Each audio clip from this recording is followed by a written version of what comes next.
السلام علیکم ورحمۃ اللہ وبرکاتہ۔ الحمد للہ نحمده ونستعینه ونستغفره ونؤمن به ونتوکل علیہ ونعوذ باللہ من شرور انفسنا ومن سیئات اعمالنا، من يهده الله فلا مضل له ومن يضلل فلا هادي له، ونشهد أن لا إله إلا الله وحده لا شريك له، ونشهد أن سيدنا وسندنا وشفيعنا وإمامنا ومولانا محمدا عبده ورسوله، صلى الله عليه وعلى آله وأصحابه وأزواجه وذرياته وبارك وسلم تسليما كثيرا أما بعد، فأعوذ بالله من الشيطان الرجيم، بسم الله الرحمن الرحيم. يا أيها النبي إنا أرسلناك شاهدا ومبشرا ونذيرا وداعيا إلى الله بإذنه وسراجا منيرا، صدق الله مولانا العلي العظيم.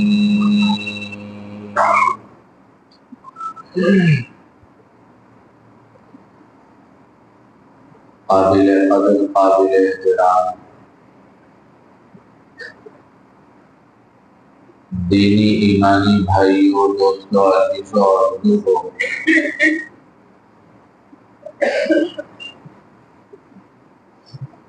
سیرت طیبہ میں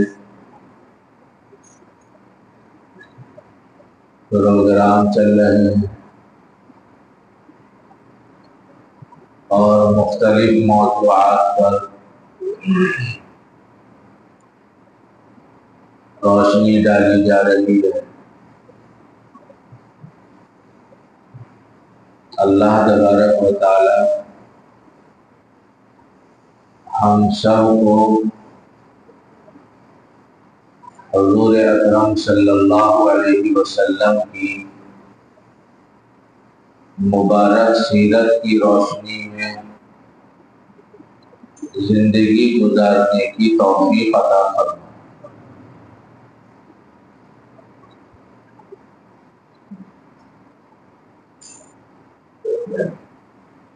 اللہ تعالیٰ انسانوں کی ہدایت کے لیے اور انہیں زندگی کا سلیقہ سکھانے کے لیے اور ان کی زندگی کو حیوانوں کی زندگی سے ممتاز اور جدا کرنے کے لیے اپنے برگزیدہ بندوں کو بھیجتا ہے۔ یہ اللہ کی عادت ہے، اللہ کا دستور ہے، اللہ کا نظام ہے۔ جتنے بھی انبیاء علیہم الصلاۃ والتسلیمات آئے ہیں وہ اسی مقصد کے لیے۔ آخر میں تاجدار ختم نبوت سردار الانبیاء حضرت محمد رسول اللہ صلی اللہ علیہ وسلم بھی اسی مقصد کی تکمیل کے لیے تشریف لائے، کیونکہ نبی جتنے بھی آئے ہیں وہ انسانوں میں آئے۔ ایسا نہیں ہے کہ ہدایت دینی مقصود ہو انسانوں کو اور نبی بھیج دیا جائے فرشتوں میں سے۔ یہ اللہ کا نظام نہیں بنا، بلکہ اعتراض کیا مشرکین مکہ نے، ما لهذا الرسول يأكل الطعام ويمشي في الأسواق۔ ارے صاحب یہ کیسا نبی ہے اور یہ کیسا رسول ہے جو ہمارے ہی طرح، ہم انسانوں ہی میں سے ہیں، جس طرح ہم اپنی ضرورتیں پوری کرتے ہیں یہ نبی بھی اپنی ضرورتیں پوری کرتا نظر آتا ہے۔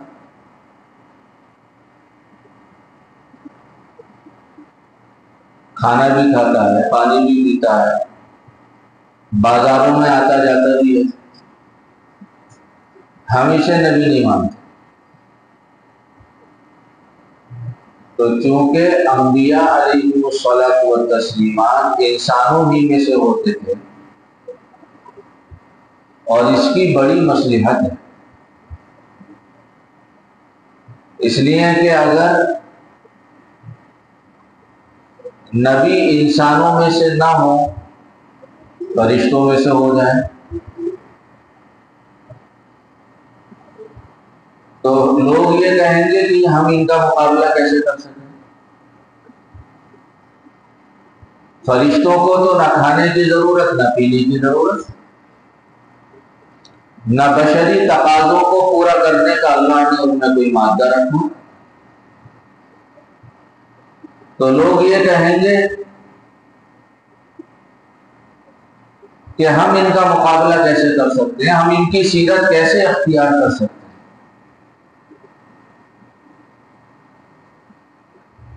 اس لیے اللہ تبارک و تعالیٰ نے انسانوں ہی میں سے بھیجا،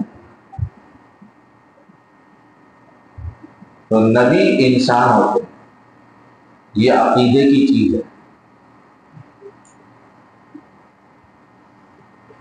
قرآن پاک کے اندر فرمایا گیا کہ میں تمہاری ہی طرح ہوں، لیکن فرق یہ ہے کہ میرے اوپر وحی آتی ہے۔ اب ہر آدمی، ہر کوئی، ہر کس و ناکس، ہر چلتا گیر خود کو نبی گھوشت نہ کر دے، اپنے آپ کو نبی ہونے کا مدعی نہ ٹھہرا دے۔ اس کے لیے اللہ تبارک و تعالیٰ نے انبیاء کو کچھ دلائل دی، کچھ نشانیاں اور علامتیں دی جو نبی کو غیر نبی سے جدا کرتی، نبی کو عام آدمی سے الگ کرتی۔ یہ عام آدمی سے کے پاس وہ علامتیں نہیں ہوتی، وہ دلائل نہیں ہوتے، وہ معجزات نہیں ہوتے جو نبی کے پاس اللہ کی طرف سے ہوتے۔ معجزہ خرق عادت کو کہتے ہیں۔ کسے کہتے ہیں؟ خرق عادت کو۔ خرق عادت کا مطلب کیا ہے؟ خرق عادت کا مطلب ہے معمول کے خلاف کسی چیز کا ہو جائے، اس چیز سے وہ چیز ہوتی نہ ہو لیکن نبی وہ کر کے دکھا دے۔ اسے معجزہ کہا جاتا ہے۔ یہ معجزہ نبی کو دوسرے لوگوں سے ممتاز کرتا ہے۔ نبوت کی نشانی معجزہ ہوتا ہے۔ مختلف انبیاء کو اللہ تعالیٰ نے معجزات عطا فرمائے۔ ہمارے اور آپ کے آقا حضرت محمد رسول اللہ صلی اللہ تعالی علیہ وسلم کو بھی اللہ تعالیٰ نے نبوت کی نشانی کے طور پر معجزات عطا فرمائے۔ ان معجزات کے دو رخ ہیں۔ ان معجزات کے دو رخ ہیں۔ ایک رخ معجزے کا یہ ہے، آپ پیچھے آئے تاکہ میری نظر نہ پڑے آپ کو۔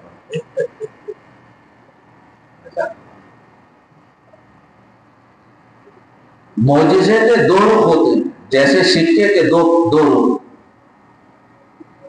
ایک ہیڈ ایک ٹیل۔ بچے کرتے نہیں کرتے؟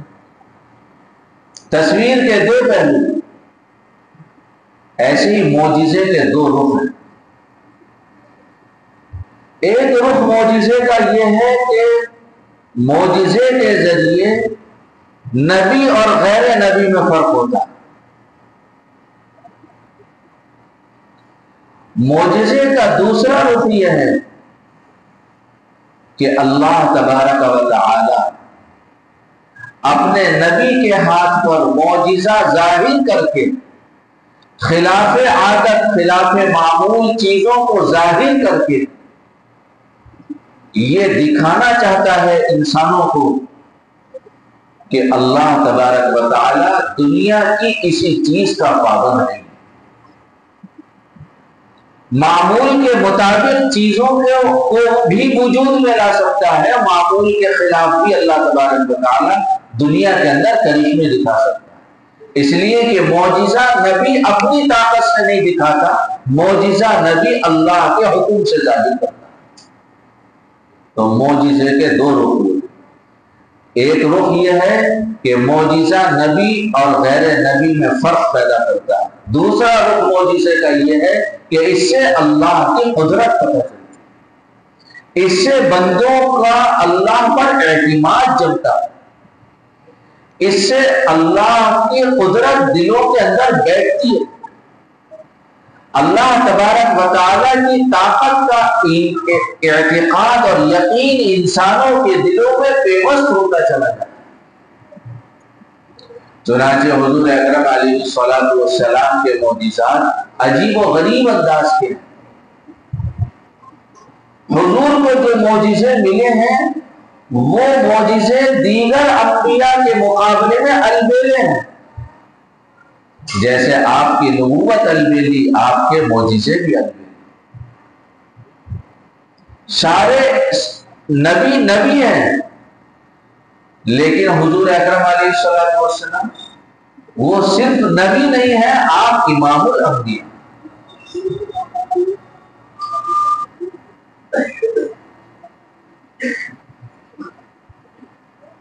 آپ علیہ الصلوۃ والسلام کے معجزے بھی اس انداز کے ہیں کہ آپ کے معجزے آپ کو دوسرے نبیوں سے ممتاز کرتے ہیں۔ جیسے مثال کے طور پر آپ نے سنا بھی ہوگا، پڑھا بھی ہوگا حضرت عیسیٰ علیہ السلام کے بارے میں۔ حضرت عیسیٰ علیہ السلام کو اللہ تبارک و تعالیٰ نے معجزہ دیا تھا کہ وہ مردے کو زندہ کر دیتے۔ کس کے حکم سے؟ اللہ کے حکم سے۔ ایک آدمی مردہ ہے، قم باذن اللہ، بس اس کے اندر روح آ گئی اور وہ کھڑا ہو گئے، زندہ ہو گئے۔ یہ معجزہ تھا کس کا؟ حضرت عیسیٰ علیہ السلام۔ اور بڑا معجزہ تھا، ہر آدمی کے بس کی بات نہیں، یہ وہی کر سکتا ہے جس کے ساتھ اللہ کی مدد چاہیے۔ لیکن اس کے مقابلے میں رسول اللہ کا معجزہ زیادہ ہوگا. اس اعتبار سے کہ اگر حضرت عیسیٰ علیہ السلام مردوں کو زندہ کر رہے ہیں، یعنی اس آدمی کے اندر روح ڈال رہے ہیں جس آدمی کے اندر سے روح نکل چکی، تو وہ آدمی روح کا محل تو تھا، پہلے اس کے اندر روح موجود تھی، پھر نکل گئی، حضرت عیسیٰ علیہ السلام نے اللہ کے حکم سے دوبارہ داخل کر دی، وہ زندہ ہو گئے. اور رسول اللہ کا معجزہ مدینہ طیبہ کے اندر رسول اللہ صلی اللہ علیہ وسلم ایک ستون سے ایک لکڑی سے ٹیک لگا کر خطبہ دیا کرتے تھے. آپ دو روایتیں ہیں، ایک روایت تو یہ ہے کہ آپ نے خواہش ظاہر کی کہ ہمارے لیے ممبر تیار کیا جانا چاہیے. ایک روایت یہ ہے کہ ایک انصاری خاتون تھی، انہوں نے خود پیشکش کی کہ میں آپ کے لیے ممبر بنانا چاہتی ہوں. بہرحال حضور اکرم علیہ السلام کے لیے ممبر بنا دیا گیا. تو آپ جب خطبہ دینے کے لیے کھڑے ہوئے اور اس ممبر کا آپ نے استعمال کیا تو لوگوں نے دیکھا کہ رونے کی آواز، لوگوں نے سنا رونے کی آواز. دائیں بائیں دیکھا کوئی روتا نظر نہیں آ رہا، لیکن آواز رونے کی آ رہی. حضرت شیخ الحدیث صاحب رحمۃ اللہ علیہ نے تو یہاں تک لکھا ہے کہ رونے کی آواز ایسی آ رہی تھی جیسے کوئی بچہ سسکیاں لے رہا ہو. کوئی بچہ اپنی ضرورت کو منوانے کے لیے، اپنے مقصد کو پورا کرانے کے لیے جس طرح روتا چلاتا اور چیختا ہے، اس طرح رونے کی آواز آتی. حضور اکرم صلی اللہ تعالی علیہ وسلم ممبر شریف سے نیچے اترے اور اس لکڑی کے ستون کے پاس گئے اور اسے اپنے آغوش میں لے لیا، اسے اپنی گود میں لے لیا، اپنے سینے سے لگا لیا. وہ رونے کی آواز اس لکڑی کے اندر سے آ رہی تھی اور وہ اس طرح خاموش ہوا جیسے سسکیاں لیتے لیتے اور ہچکیاں لیتے لیتے بچہ خاموش ہوتا ہے. اللہ کے نبی علیہ السلام کے مبارک سینے سے چمٹ کر وہ لکڑی کا ستون اس طرح خاموش ہوا. اگر حضرت عیسیٰ علیہ السلام کا معجزہ مردوں کو زندہ کرنے کے انداز کا تھا، یقیناً معجزہ تھا، بڑا معجزہ تھا، لیکن رسول اللہ صلی اللہ علیہ وسلم کا معجزہ اس سے بڑا ہے، اس لیے کہ آپ کی برکت سے یہ معجزہ ظاہر ہوا کہ وہ لکڑی جو بے جان نظر آتی ہے، جس کے اندر جان کا کوئی تصور نہیں، اس کے اندر اللہ تبارک و تعالیٰ نے یہ احساس پیدا کر دیا اور اس کے اندر اللہ تبارک و تعالیٰ نے یہ کیفیت پیدا کر دی کہ وہ رونے لگا. یقیناً یہ آپ علیہ السلام کا بڑا معجزہ. حضرت موسیٰ علیہ السلام کو اللہ نے معجزہ دیا. بنی اسرائیل نے تقاضا کیا کہ بھئی ہمیں پانی کی ضرورت ہے، آپ پانی کا انتظام کریے. حضرت موسیٰ علیہ السلام اللہ کی طرف متوجہ ہوئے، اللہ کا حکم آیا اضرب بعصاک الحجر، کہ آپ اپنی لاٹھی اور اپنا ڈنڈا پتھر پر ماریے. چنانچہ حضرت موسیٰ علیہ السلام نے وہ ڈنڈا کہاں مارا؟ پتھر پر مار دیا.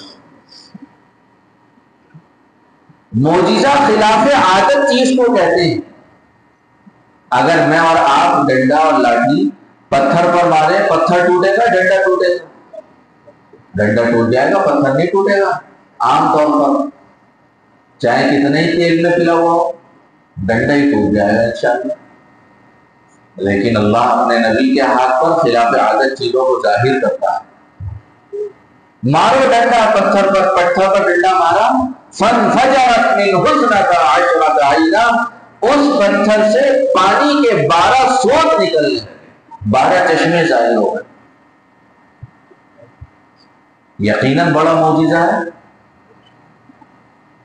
ہم تو اپنے بہت سے علاقوں میں دیکھتے ہیں کہ زمین میں بورنگ وہ کرتے رہتے ہیں پانی کا قطرہ نہیں نکلتا، لیکن وہ پتھر جو رکھا ہوا ہے نبی نے اللہ کے حکم سے لاٹھی ماری، ڈنڈا مارا اور اللہ تعالیٰ نے اس میں سے چشمے جاری کر دیے، اور ایک نہیں، دو نہیں، تین نہیں، 12 قبیلے تھے بنی اسرائیل کے، 12 چشمے جاری ہو گئے۔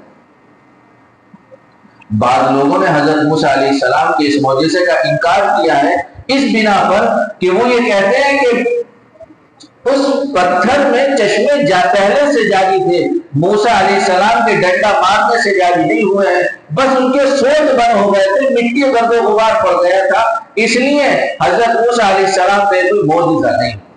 حالانکہ ان کی بات غلط ہے، قرآن کے مضامین اور صراحت کے خلاف ہے۔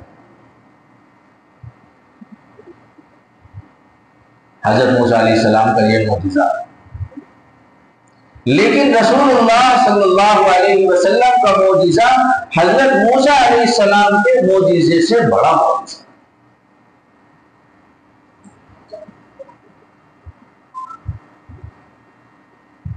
واقعہ حدیبیہ پیش آیا، حضور اکرم صلی اللہ علیہ وسلم کے ساتھ ایک کثیر تعداد کی صحابہ تھی۔ بعض لوگوں نے اس وقت صحابہ کی تعداد 1500 کے قریب تھی۔ صحابہ آئے، یا رسول اللہ ہمارے پاس پانی ختم ہو گیا اور ہمارے لیے پانی کا کوئی انتظام نہیں۔ آپ صلی اللہ علیہ وسلم نے ارشاد فرمایا بھئی تمہارے پاس جتنی پانی کی مشکیں ہیں سب لے آؤ اور اسے نچوڑو، دیکھو ہو سکتا ہے کچھ پانی نکل آئے۔ تو سب نے اپنی اپنی پانی کی مشکیں نچوڑی، تو تھوڑا تھوڑا کر کے پانی اتنا نکل آیا کہ ایک پیالے میں جمع ہو گیا۔ ایک پیالہ پانی ہے اور 1500 کے قریب صحابہ۔ حضور اکرم صلی اللہ علیہ وسلم نے اس پیالے میں اپنا ہاتھ ڈال دیا اور صحابہ کو ارشاد فرمایا استعمال کرنا شروع کرو۔ حضرات صحابہ فرماتے ہیں ہم دیکھ رہے تھے یفور الماء من اصابعہ کہ رسول اللہ صلی اللہ علیہ وسلم کی انگلیوں سے پانی نکل رہا۔ پتھروں سے تو چشمے جاری ہوتے ہی ہیں، پہاڑوں سے چشمے جاری ہو جاتے ہیں۔ حضرت موسیٰ علیہ السلام کا معجزہ اگر ظاہر ہوا یقیناً بڑا معجزہ تھا، لیکن رسول اللہ صلی اللہ علیہ وسلم کا معجزہ حضرت موسیٰ کے معجزے سے بڑا ہے، اس لیے کہ انگلیوں سے اور ہاتھوں سے پانی جاری نہیں ہوا۔ سارے صحابہ پانی سے سیراب۔ حضرت زبیر رضی اللہ تعالیٰ چلے آ رہے ہیں، یا رسول اللہ میں مقروض ہوں اور میرا قرضہ ہے اور قرض تھا یہودی، یا رسول اللہ میں اس امید پر تھا کہ اس سال کا جو پھل آئے گا اس سے میرا قرض ادا ہو جائے گا، لیکن اللہ کی شان یا رسول اللہ میرے باغ میں اتنا پھل نہیں آیا کہ میں اس سے اپنا قرض ادا کر سکوں۔ یا رسول اللہ میں یہ چاہتا ہوں آپ میرے ساتھ چلیں اور یہودیوں سے آپ بات چیت کر لیں اور مجھے 1 سال کی مہلت مل جائے تاکہ میں اگلی فصل پر ان کا قرض ادا کروں، ورنہ یا رسول اللہ وہ مجھے پریشان کرے۔ حضور اکرم صلی اللہ علیہ وسلم نے ارشاد فرمایا چلو بھائی اور ایسا کرو جہاں تمہاری کھجوریں رکھی ہوئی ہیں وہاں ہمیں لے چلو۔ حضور باغ میں تشریف لے گئے، تھوڑی سی کھجوریں وہاں رکھی ہوئی تھی، آپ علیہ الصلوۃ والسلام نے ان کھجوروں کے ارد گرد ایک چکر لگایا اور کچھ پڑھ کر دم کیا اور ارشاد فرمایا زبیر اپنے قرض خواہوں کو بلاتے رہو اور ان کھجوروں میں سے تول کر دیتے رہو۔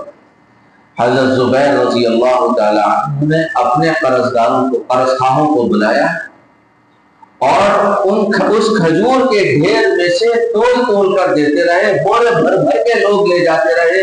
سارے قرض خواہ اپنی قرضے کی مقدار کو لے کر چلے گئے اور زبیر کے کھجور کا ڈھیر جہاں تھا وہیں رہا۔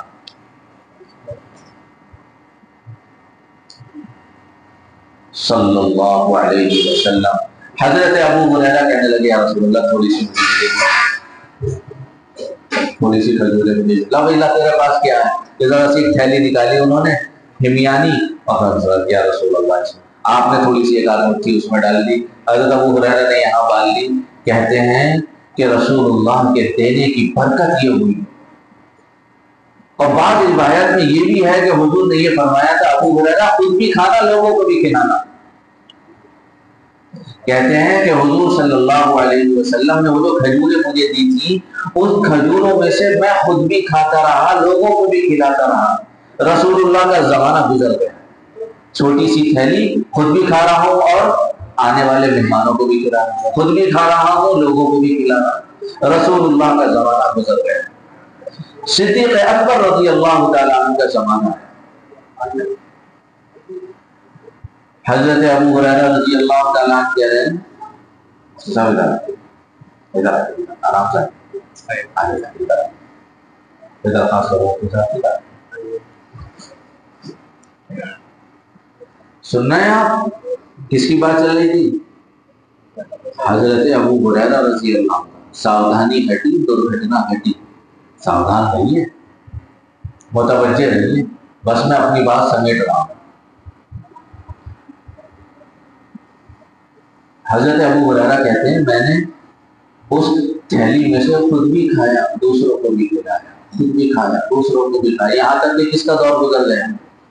رسول اللہ کا دور ختم ہو گیا، ابو بکر صدیق رضی اللہ کا دور ہے۔ ان کے دور میں بھی میں اس تھیلی میں سے کھاتا رہا اور کھلاتا رہا، یہاں تک کہ صدیق اکبر کا دور بھی گزر گیا، عمر فاروق رضی اللہ تعالیٰ عنہ کا دور آیا۔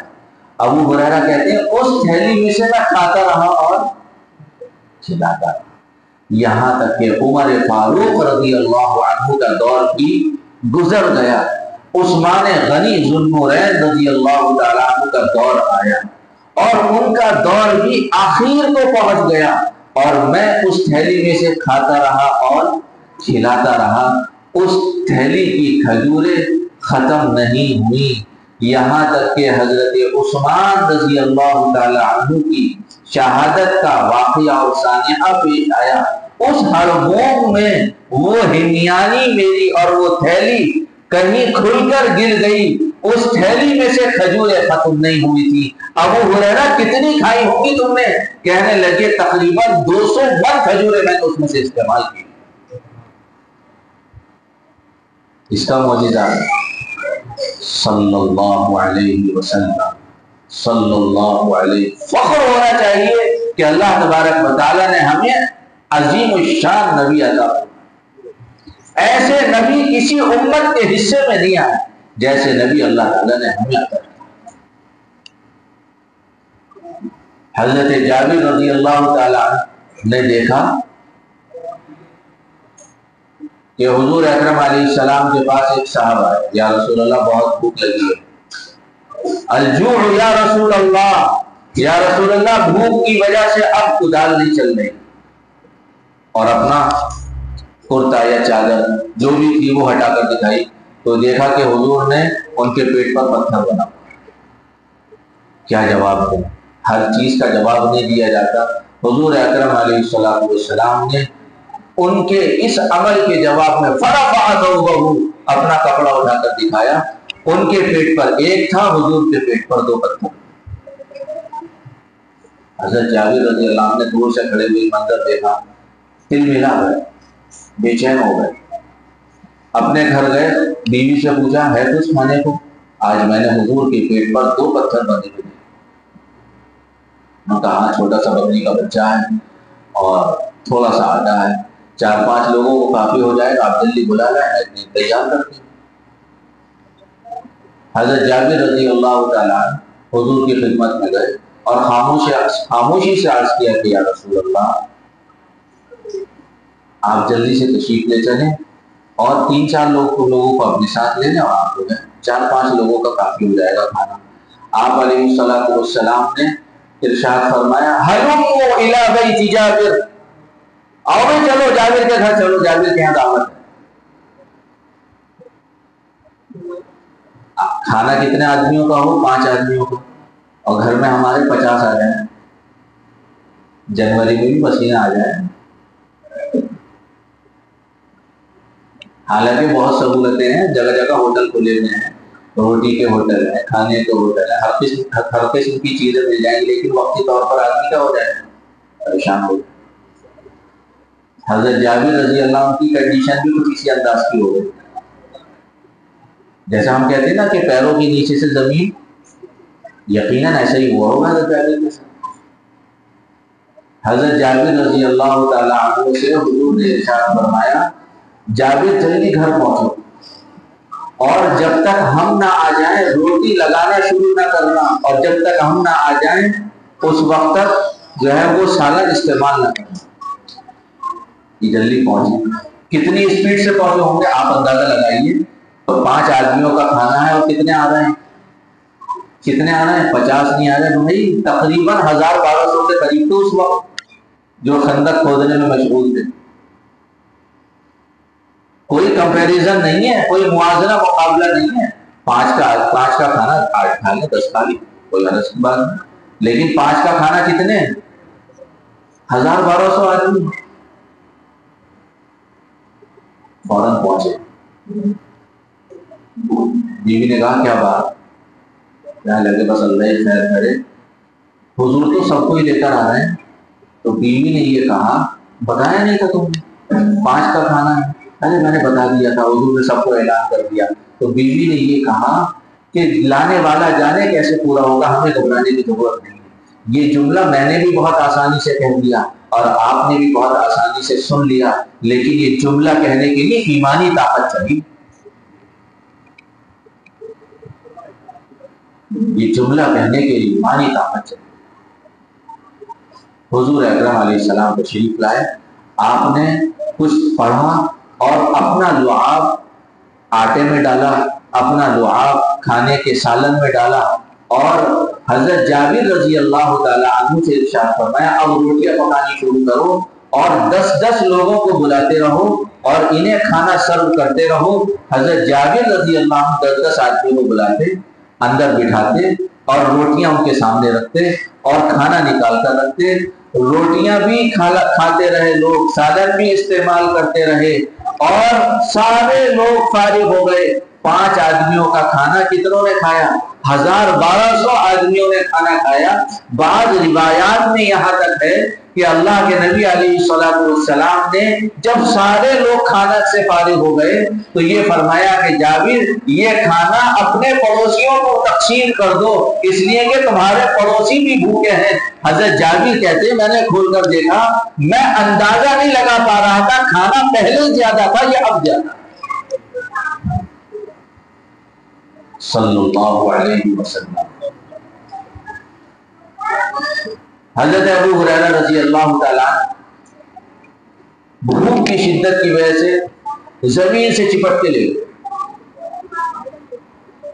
حضرت ابو بکر صدیق رضی اللہ عنہ تشریف لائے، گزرے وہاں سے، کہتے مر ابھی ابو بکر، میرے پاس سے ابو بکر کا گزر ہوا، تو کہنے لگے میں جلدی سے ان کی طرف لپکا اور میں نے ان سے ایک مسئلہ پوچھا، حالانکہ مسئلہ کچھ نہیں پوچھنا تھا، مقصود یہ تھا کہ میں ان سے باتیں کرتے کرتے ان کے گھر چلا جاؤں گا، اور جب گھر پہنچ جاؤں گا تو یہ کہیں گے آپ چائے پیتے جاؤ اور کچھ کھا پی جاؤ، میری ضرورت پوری ہو جائے گی۔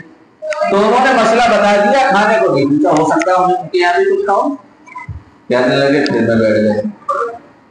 فمر ربی عمر، میرے پاس سے حضرت عمر کا گزر ہوا تو میں نے ان سے بھی مسئلہ پوچھا، اور مسئلہ نہیں پوچھنا تھا، اصل تو نیت یہ تھی کہ مسئلہ پوچھتے پوچھتے گھر لے جائیں گے اور کچھ نہ کچھ تو کھلائیں گے، لیکن انہوں نے بھی توجہ نہیں۔ کہتے لگے پھر میں بیٹھ گیا اور لیٹ گیا۔ فمر ربی رسول اللہ صلی اللہ علیہ وسلم، رسول اللہ میرے پاس سے گزرے، میں نے اٹھ کر عرض کیا کہ یا رسول اللہ ایک مسئلہ معلوم کرنا ہے۔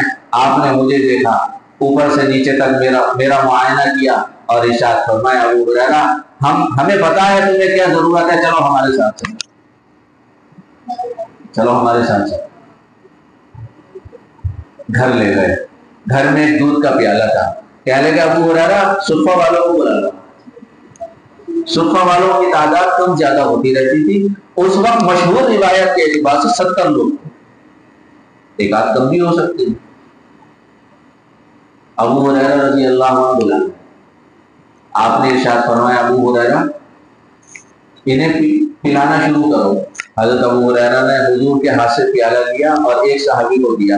کہتے ہیں جب بھی میں کسی کو پیالہ دیتا ہوں میرا دل دھک دھک کرنے لگتا کہ بس اب تو پیالہ ختم ہو گیا۔ ایک پیالہ آدمی پینا شروع کرے اور میں دیکھوں تو پیالے میں دودھ جھوٹا تو باقی ہے، ایک کو دیا، دوسرے کو دیا۔ جب جب میں کسی کو پیالہ دیتا بس میرا دل بھڑکنے لگتا کہ بس ابو ہریرہ تو اتنا بھوکا، تو اتنا پیاسا، بس اب تجھے کچھ نہیں ملنے کا، چاٹنے کو بھی کچھ نہیں ملنے۔ کہتے ہیں کہ سارے لوگوں نے پیالے میں سے دودھ پیا لیکن پیالے کا دودھ ختم نہیں ہوا۔ رسول اللہ صلی اللہ علیہ وسلم نے پوچھا وہ ہریرہ 5 بجے، یا رسول اللہ انا وانت، انا وانت یا رسول اللہ، میں ہوں اور آپ ہیں۔ آپ نے ارشاد فرمایا اشرب یا ابا ہریرہ، ابو ہریرہ پیو۔ کئی دن کا بھوکا آدمی اسے پینے کا کچھ سامان مل جائے کس انداز میں پیا، وہی بتا سکتا ہے جو اس دور سے گزرا ہو۔ پینا شروع کیا، دیکھ رہا ہے کہ دودھ ختم ہی نہیں ہوا۔ جب 76 پی لیا تو حضور کو عنایت کیا یا رسول اللہ، آپ نے فرمایا اشرب یا ابا ہریرہ، ابو ہریرہ اور پی۔ 3 مرتبہ حضور نے یہی فرمایا اشرب یا ابا ہریرہ، اشرب یا ابا ہریرہ۔ ابو ہریرہ پیتے رہو پیتے رہو پیتے رہو۔ تیسری مرتبہ میں ابو ہریرہ کہنے لگے یا رسول اللہ اب نہیں پیا جاتا، اب اگر میں نے پیا تو ناک سے دودھ نکل آئے گا، اب پینے کی گنجائش نہیں ہے، پینے کی جگہ نہیں ہے۔ اس کے بعد رسول اللہ صلی اللہ علیہ وسلم نے وہ دودھ خود نوش کیا۔ کیا ایسا ہو سکتا ہے کہ پیالہ دودھ 70 آدمی 72 آدمی پی؟ پاسبل ہی نہیں، ممکن ہی نہیں۔ یہ معجزہ ہے رسول اللہ صلی اللہ علیہ وسلم۔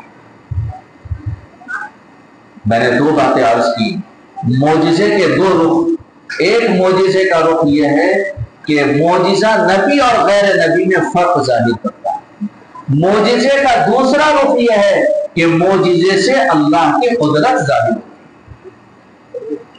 یہ جتنے معجزات میں نے عرض کیے اور جتنے معجزات رسول اللہ صلی اللہ علیہ وسلم کو اور دیے گئے تھے، ان سارے معجزات میں اللہ کی قدرت ظاہر ہو رہی ہے کہ دیکھو ہم یہ بھی کر سکتے ہیں کہ تھوڑی چیز 70 کو کھلا سکتے ہیں، اور ہم تھوڑی سی کھجوریں سال ہر سال تک پوری کر سکتے ہیں، اور ہم تھوڑی سی کھجوروں کے ذریعے سے تمہاری ضرورتیں پوری کر سکتے ہیں۔ لہذا تمہیں اسباب کی طرف نظر نہیں رکھنی چاہیے اور تمہیں چیزوں کا یقین اپنے دلوں میں نہیں بٹھانا چاہیے، تمہیں اپنا تعلق ہم سے قائم کرنا ہے۔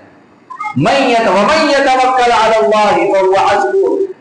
معجزہ تو نبی کے ساتھ خاص ہے، نبی کے غیر نبی سے معجزہ ظاہر نہیں ہوگا، لیکن جو آدمی اپنا تعلق اللہ تبارک و تعالی سے قائم کر لیتا ہے، اپنا تعلق اللہ سے جوڑ لیتا ہے، اللہ تعالیٰ اس کے کاموں کو آسان کرتا ہے، اللہ تعالیٰ اس کے کاموں کو بنا دیتا ہے، اس کی دشواریوں کو آسانیوں سے تبدیل کر دیتا ہے۔